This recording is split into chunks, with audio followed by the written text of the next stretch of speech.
তো নমস্কাৰ বন্ধুসকল, আজি মই বিশেষ এটা কাৰণ লৈ ভিডিঅ'টো বনালোঁ।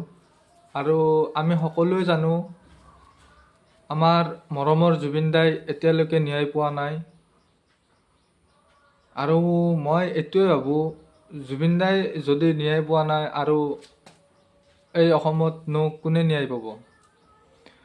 তো বহুতে ছ'চিয়েল মিডিয়াত ভিডিঅ' বনাই আছে আৰু মই এইটো বিষয়ৰ ওপৰত কেতিয়াও ভিডিঅ' বনা নাছিলোঁ। আজি বনাব লগা বাধ্য হৈ গ'লোঁ, কাৰণ ইলেকশ্যন গ'ল, সকলো গ'ল, কিন্তু আজি প্ৰায় 6 মাহ অতিক্ৰম কৰিলে, কিন্তু এতিয়ালৈকে ন্যায় পোৱা নাই। ইয়াতকৈ আৰু দুখৰ বিষয় কি হ'ব পাৰে। আপোনালোকৰ মতামত কমেণ্টত জনাই দিব যে জুবিন দা সঁচাকৈ ন্যায় পাবনে। আমি যিটো বিষয়ৰ ওপৰত মাত মাতি আছোঁ সেইটো আমাৰ সঁচাকৈ প্ৰমাণিত হ'বনে।